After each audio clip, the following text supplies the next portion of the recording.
Last week the Senate was not in session, so obviously I didn't ask Chuck webcast last week. I'm glad to be back with you again, and it looks to me like we're going to be in session pretty continuously between now and Christmas, except for a short period of time off for Thanksgiving holiday.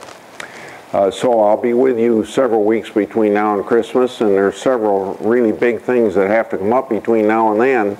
But the most important one is for the super committee to make its recommendations on cutting $1.5 trillion out of prospective federal spending. And I hope they're successful, because that's the only game in town, and I want to do what I can to make it successful. Thank you for your questions by email, Facebook, or tweeting. I'm going to go to those questions now. I normally answer about 2 by webcast, and in the meantime, then other questions will be answered by mail. So the first question comes from Facebook. Rick, of my neighbor in Waterloo, asks, how do you feel about legalizing marijuana for medicinal uses, as the reports now say that it holds a cure for some types of cancer? Well, Rick, I'd be very happy to have you send me any studies you have that talk about the value of medical marijuana in regard to helping cancer. In the meantime, all I can tell you is that I know of about 18,000 studies on medicinal value of marijuana, and none of them had said anything similar to what you suggest in your question.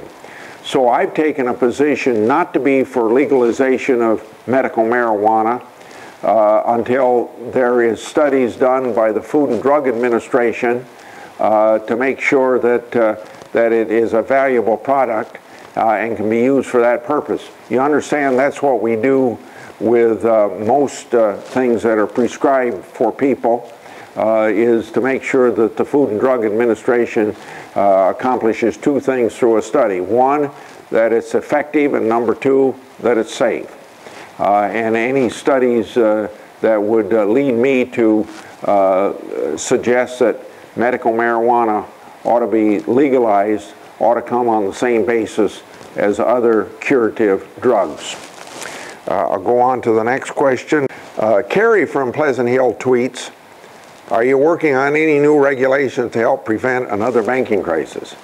The Dodd-Frank bill, passed in 2010, is a basis for about 325 regulations that it authorizes for various agencies of the federal government to write to make sure that we don't have another banking crisis. Those regulations will be written, some of them already on the books, some of them in the process of writing, and some of them, quite frankly, may take a few years to actually get written.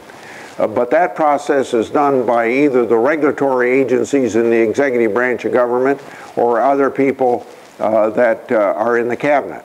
And so Congress is not involved immediately in the writing of regulations, but through the process of oversight, it's our constitutional responsibility to make sure that those regulations follow the intent of Congress expressed in the Dodd-Frank legislation. And we'll be in a process of doing that. Now, I am not directly involved in that because that responsibility comes to the Senate Banking Committee, and I'm not on that committee. But of course, I'm very interested in particularly when constituents who observe these regulations on a regular order alert me to some problems that they see that maybe I would not see, and maybe even the Banking Committee would not be aware of, because I feel that I have to be an advocate for my constituents when they're up against the bureaucracy. Not necessarily taking their point of view, but to make sure that they are heard in a fair and equitable way. The rest of this week is going to be spent on appropriation bills. Tomorrow, after working 2 previous weeks on an agriculture, transportation, housing, and urban development bill, we will, I believe, pass that tomorrow to go to conference with a like bill in the House of Representatives to work out the differences. and then we'll be taking up another appropriation bill later on this week. That may actually be 2 or 3 different appropriation bills kind of packaged together. Over the course of a fiscal year, we have to pass about 11 separate appropriation bills. And it's better to do the separate bills than to do one gigantic concurrent resolution. I invite you to Facebook, email, or tweet questions into me next week. Thank you for participating in this webcast.